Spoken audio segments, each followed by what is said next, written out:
의외로 기초와 기본을 많이 다져놨어요, 북한이. 북한을 하여튼 이렇게 깔보면 안 된다. 지금 저도 우리가 핵무장을 해야 된다고 생각할 때가 많이 있습니다. 만약에 이제 그런 전쟁이 어쨌든 조짐이 있거나 할 때 한국 사람들이 좀 생존하기 위해서는 뭐 생존 요령 같은 건 뭐 있을까요? 우선 사이렌이 울리면 지난번처럼 나 어떻게 해야지 이러지 마시고 무조건 하여튼 저 주차장 지하로 내려가야 된다. 주차장.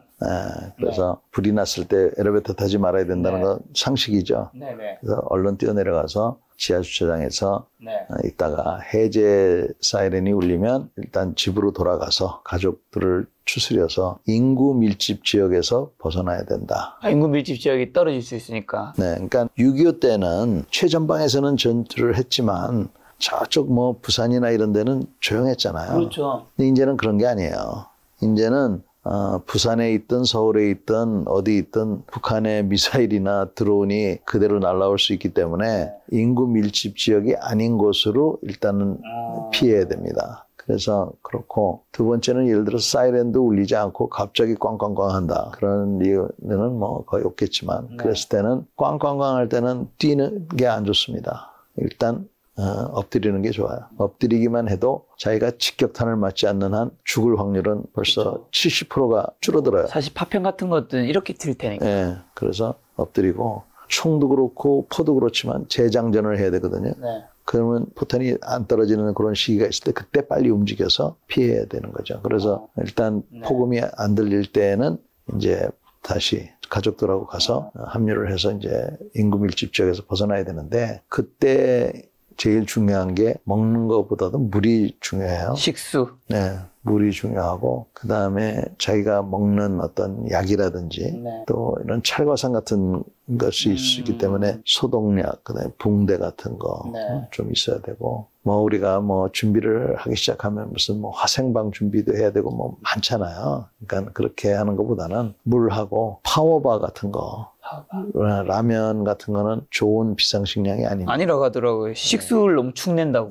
그러니까 물을 또 끓여야 되고 뭐 여러 가지니까 파워바 같은 거 배불리 먹는 게 목적이 아니거든요. 그러니까 그런 거 하루에 뭐 한 3개 정도 생각해서 3일치 정도 그렇게 하고 특히 어린이를 데리고 있는 분들은 어린이들이 있는 사람들은 가족 사진을 찍어서 가족 사진 뒤에 홍길동 몇 살, 주민등록번호, 엄마 아버지 이름이라든지 뭐 이렇게 해가지고 코팅을 해서 아이들 목에 걸어주는 게 중요합니다. 왜냐하면 나중에 혹시라도 우리 엄마 찾아주세요 그러면 너희 엄마가 누군데 할 때 그 사진만 보여주면 되잖아요. 그래서 그런 거 하고 그 다음에 반려동물도 잊어버리면 안 됩니다. 키우시잖아요. 저도 키우지만 하여튼 뭐 우리 반려인들 입장에서는 자기 가족 같은 동물을 반드시 데리고避난을 가야 된다. 그래서 그렇게 이탈을 하는 게 중요한데 평상시에 그런 생각을 좀 해두고 조그만 가방에 그렇게 물하고 이렇게 집어넣으시면 되죠. 인구 밀집도가 낮은 곳에 가라고 하셨는데 제가 이런 의견들 들었거나 아니면 다른 이제 의견 들으니까 드는 생각은 사실 우리가 추석 때만 돼도 장난 아니잖아요. 고속도로가 우리가 이 전쟁의 위기감이 굉장히 고조됐을 때는 이미 전 국민은 다 같이 알고 있을 거란 말이죠. 사실 이동 자체가 거의 불가능하고 그냥 집에 커튼 닫히고 콩박해 있는 게 낫지 않을까라는 생각도 드는데 어떻게 보세요? 그런 사람이 참 희한해요. 귀찮아서라도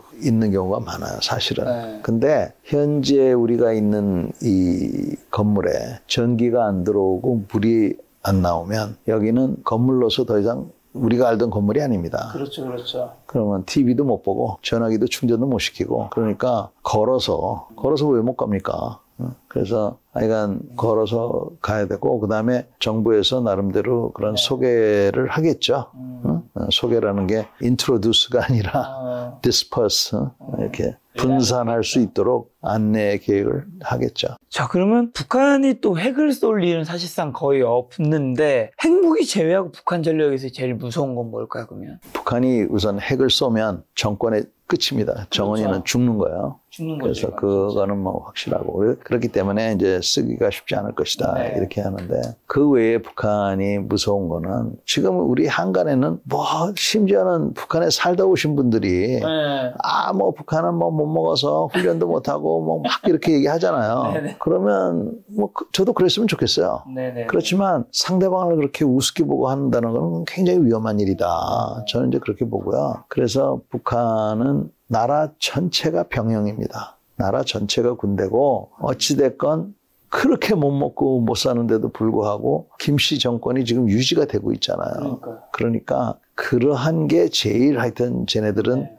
위험하다고 보고 네. 두 번째는 의외로 기초와 기본을 많이 다져놨어요. 북한이. 무전기도 우리보다 낫다는 얘기가 있어요. 뭐 총은 뭐 말할 것도 없고. 그래서 저희 북한을 하여튼 제가 틀리면 그만이지만 네. 이렇게 깔보면 안 된다. 네. 긴장해도 나쁠 건 없죠. 네, 키가 140밖에 안 되고 하는지는 몰라도 하여간 방아쇠 당길 힘만 있으면 어차피 뭐 격투기 할 건 아니니까요. 네. 총을 쏘고 미사일 쏘는 거지. 그래서 위험하고 또 그 북한이 요번에 자폭 드론 같은 거 김정은이가 많이 만들으라고 그랬잖아요. 그거 아마 몇천 대 만들 거예요, 그거. 그런 것들이 굉장히 위협적인데 사실 저 같은 군 출신들은 하늘을 무서워해 본 적이 없어요. 왜냐하면 우리가 전투기들이 워낙 좋으니까 만약에 무슨 일이 일어나면 북한 공군은 며칠 만에 다 요절을 낼 수 있는 능력을 갖고 있거든요. 그렇지만 지금은 이놈의 드론 때문에 네. 이제 우리 국군도 항상 하늘을 신경을 써야 되는 네. 그러한 처지가 됐어요. 또 일각에서는 한국도 핵무장 해야 한다고 얘기 많이 하잖아요. 해야 하는 이유랑 실제로 핵무장 가능성은 있을까요? 지금 저도 우리가 핵무장을 해야 된다고 생각할 때가 많이 있습니다. 네. 많이 있는데 요즘 핵무장을 주장하시는 분들이 어떤 얘기들을 가끔 하냐면 미국을 믿을 수 없단 말이야. 미국이 우리한테 막 돈을 달라고 그러고 막. 그래서 오히려 네. 핵무장을 너무 이렇게 하려고 하다 보니까 미국을 폄하한다든지 한미동맹을 못 믿겠다 뭐 이런 식으로 함으로써 한미 간의 갈등을 조장하는 그러한 게 보여요. 그래서 그거는 건강하지 않다. 그래서 대원칙은 하여튼 한미동맹과 한국 핵무장을 서로 맞바꿔서는 안 된다. 이게 이제 제 생각이고. 두 번째는 그러나 예를 들어서 지금 미국 사람 중에 뭐라고 얘기하냐면 한국이 무슨 공짜로 안보를 지키고 있고 그럴 바에는 우리 미국이 한국에 있을 필요 없다. 트럼프가 그 비싼 얘기 하지 않았나요? 뭐 누구라고는 제가 굳이 밝히지 않겠습니다. 근데 그렇게 한다 그러면 그래서 예를 들어서 돈 더 달라고 그러고 돈 없다 그러면 주한미군 빼겠다 그러면 그때는 우리도 핵무장 해야죠. 그죠? 그렇죠. 그러면 핵무장 하는데 얼마나 걸릴 거냐. LG 세탁기만 만들 수 있으면 핵탄은 만들 수가 있어요. 그 다음에 핵탄을 가지고 투발할 수 있는 미사일, 현무5 있잖아. 그건 이제 완성됐고, 핵무기 만들 수 있는 기술이 있고. 근데 핵무기급 물질이 없는 거예요. 이거를 확보하면 이거를 핵탄에 넣어서 시험을 해보고 해야 되거든요. 네. 이게 넉넉 잡고 제가 보기엔 한 3년 정도는 있어야 된다고 생각해요. 좀 빨리 한다 그러면 2년이고, 더 빨리 한다 그러면 뭐 어떻게 할지 모르겠는데, 그래서 주한미군이 철수한다 그러고, 막 이런 상황이 되면 저희들이 핵무장을 해야 되지 않겠느냐라고 생각합니다. 주한미군이 철수한다면 우리도 핵무기는 꼭 필요하긴 하다. 그럼요. 그리고 북한은 아까 김씨 세습 독재 얘기해 주셨는데 왜 아직까지 붕괴되지 않은 걸까요? 그러니까 미스테리예요, 그게. 네. 근데 종교 집단 같은 그런 시스템을 구축을 해놨고요. 네. 그 다음에 그 성분제도라는 걸 만들었잖아요. 그래서 핵심 계층이 있고, 그 다음에 그들의 그 중산층에 해당되는 세력이 있고, 그 다음에 그 적대 계층이 있고, 이런 식으로 그 성분 계층을 만들어가지고 사람들을 철저히 통제하는데, 통제도 통제지만 핵심 계층은 나름대로 이해관계로 서로 묶여져 있습니다. 그러니까 이 핵심 계층이 뭐 한 300만 명 된다거든요. 그러니까 이 300만 명이 나머지 2천만 명을 지배하고 있는 그러한 구조로 돼 있으니까 300만 명이 결코 적은 숫자가 아닌 거예요. 그러니까 김정은이 죽거나 몰락하게 되면 300만 명은 본인들도 몰락하기 때문에 그 체제를 유지하려는 그런 욕심이 강한 거죠. 그리고 그동안 우리가 그래도 선의로 뭐 여러 가지 했잖아요. 했죠. 그거를 다 악의로 갚은 그런 꼴이 돼서 지금도 뭐 북한하고 네. 선의를 얘기하시는 분들이 있는데 뭐 좋습니다. 선의로 얘기하든 뭐 하든 다 좋은데 저는 우리 국방이 네. 좀 더 튼튼했으면 좋겠어요. 자, 그러면 북한 체제 앞으로 지금 현재는 김일성, 김정일, 김정은 이제 3대째 와 있는데 이제 뭐 김주애가 공식 후계자라는 얘기도 있고 아니라는 얘기도 있고 하는데 앞으로 체제 붕괴 가능성은 있는지랑 그리고 김정은이 또 건강이 안 좋다. 안 좋아 보인다 이런 얘기 굉장히 많긴 한데 만약이라도 어쨌든 생전에 급사 갑작스럽게 돌아가시게 되면 어떻게 될까요? 김주애가 차기 후계자인지 아닌지는 사실은 모릅니다. 그렇죠. 근데 현재로서 드러난 걸로는 가장 가깝죠. 예, 그러니까 지금 우리가 확실히 알 수 있는 것은 후계자 대우를 받고 있는 거는 확실해요. 그렇죠. 예. 근데 그보다 더 확실한 거는 김씨 일가가 김정은 다음에도 또 할 것이다. 그렇죠. 나는 강한 메시지를 지금 우리한테 주고 있는 겁니다. 그래서 김씨의 이 세습 체제는 3대도 정말 놀라운 일이고 기가 막힌 일인데 네. 4대, 5대까지 가게 생겼습니다, 지금. 네. 그래서 그렇고 저들이 집단 지도 체제를 나름대로 구축해 있기 때문에 김정은이가 뭐 급사를 한다고 그래서 급사할 리도 제가 보기에는 그렇게 쉽지 않은 것 같고 급사한다고 해서 체제가 막 그냥 흔들리고 그럴 것 같지도 않고요. 그다음에 핵을 갖고 있는 저런 체제가 흔들린다 그러면 결코 우리한테도 그렇게 좋은 일이 아닐 것 같고 그래서 참 우리가 딜레마라는 게 바로 이런 것 같아요. 북한을 그냥 주먹으로 해결할 수도 없고 그러니까 평화로 해결할 수도 없고 평화롭게 하기도 참 어렵고 그래서 결국에는 어떻게 해서든지 전쟁이 안 나도록 해야 되는데 하여간 여기서 공통적인 거는 군대가 강해야 된다. 군대가 강해야 되는데 이 어떤 분들은 네. 말은 군대가 강해야 된다고 그러는데 행동으로 그 군대가 강하도록 만들어주지 않고 또 어떤 분들은 군대가 강해야 된다고 하고 북한을 막 자신 있게 얘기하지만 사실은 또 군대가 그렇게 강하게 유지가 되느냐 그것도 아니고 그래서 저는 그런 부분에 있어서 굉장히 걱정이 많습니다. 말씀하신 대로 북한 정권이 무너지면 한반도에 혼란이 오기 때문에 지금처럼 차라리 북한 정권이 유지되는 게 낫다는 의견도 있는데 그렇게 좀 안타깝지만 중요한데 그렇게 보시는 건가요? 그거는 부도덕한 생각인 것 같고요. 현실적으로는 뭐 그럴지 모르지만 그렇죠. 그 북한에서 지금 고생하고 있는 네. 그 반인류적인 그런 생활을 하고 있는 그런 우리 동포들을 생각하면 북한하고 아무리 그렇다 하더라도 네. 계속적으로 우리가 요구할 거는 요구를 해야 된다고 생각해요. 요구할 거는 다른 거 아니고 북한에 있는 그런 인민들을 우리 쪽으로 넘겨라. 너희도 어차피 귀찮지 않느냐. 뭐 이런 식으로 해서라도 해야지 그렇지 않고 북한의 그런 출신 성분 때문에 지금 하루에 한 끼도 못 먹는 의료 지원도 못 받고 네. 고문당하고 사형 죽음을 당하는 그런 동포들을 그냥 둔다는 거는 부도덕한 거죠. 자, 북한 붕괴 시 중국, 러시아가 벌일 소름 돋는 영토 계획이라는 제 지도를 봤었는데 중국, 러시아가 북한이 갑작스레 붕괴되면 뭐 내려와서 좀 영토를 차지하려고 한다는데 실제로 그럴 가능성이 충분히 있나요? 러시아는 지금 이제 늘 부동항을 원하잖아요. 네. 그러니까 부동항이라는 게 겨울에도 얼지 않는 항. 그렇죠. 이건데 그렇다고 러시아가 낮은 선봉에 불쑥 들어오기는 쉽지 않을 것 같고요. 다만 이제 중국이 북한의 난민들이 자기네 나라 국경 쪽으로 들어오는 것을 막기 위해서 북한에 미리 들어가 가지고 일종의 완충지대를 설치하겠다라는 그러한 생각을 한다는 그런 얘기들이 있어요. 이거는 굉장히 불쾌한 얘기죠. 그죠? 근데 제가 보기에는 중국이 만약에 그렇게 했다가는 아무리 뭐 그 혼란스러운 북한이라 하더라도 가만히 있지 않을 것 같고요. 특히 국제사회가 가만히 있지 않을 거예요. 그래서 중국으로서는 그런 거를 하고 싶겠지만 내려올 의도는 충분히 있다는 거네요. 그럴 것 같아요.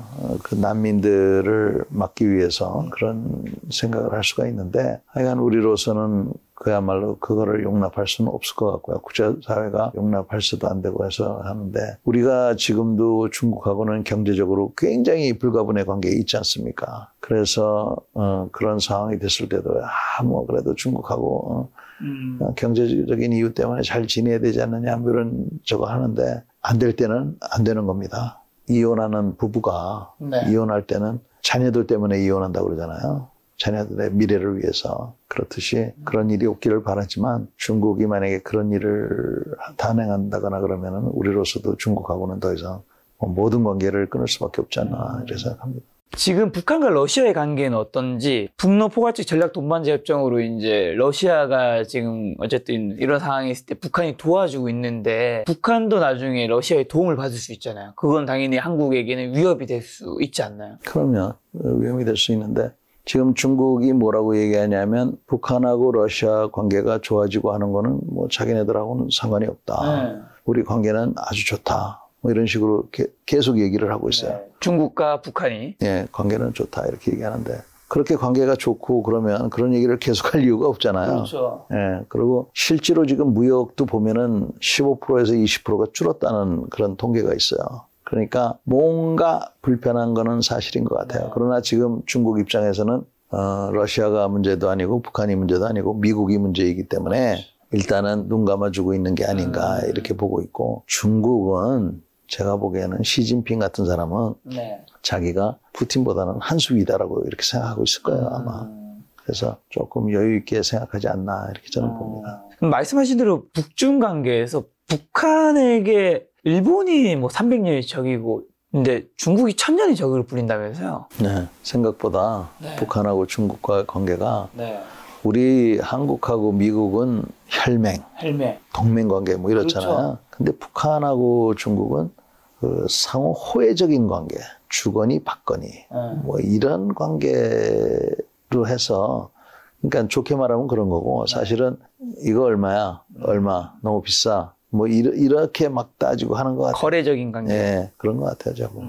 자, 그럼 마지막으로 이제 남북한이 통일될 가능성이 있는지랑 앞으로 이제 안보에서 한국의 어떤 위험과 기회가 지금 공존하고 있는 순간일까? 2024년 말이죠, 지금. 지금 남북이 통일될 가능성은 사실 어렵다는 거는 누구나 다 알고 있을 거예요. 특히 북한이 지금 통일에 관심 없다. 네. 너희는 한국 사람도 아니다. 네. 뭐 동족도 아니다. 뭐 이렇게 지금 얘기하고 있고, 도로를 다 뜯어내고 철로를 막 뜯어내고 폭발을 시키고 장벽을 설치하고 그러고 네. 있지 않습니까? 그래서 이제 그런 상황인데, 이럴 때일수록 우리는 통일에 대한 그러한 목표와 네. 이상을 더 가져야 된다고 생각해요. 우리는 소위 말해서 요새 뭐 민족주의 얘기하면 좀 그렇지만 어찌됐건 한민족이고 홍익인간이라는 그 이념, 그게 사실은 우리 한국 사람이에요.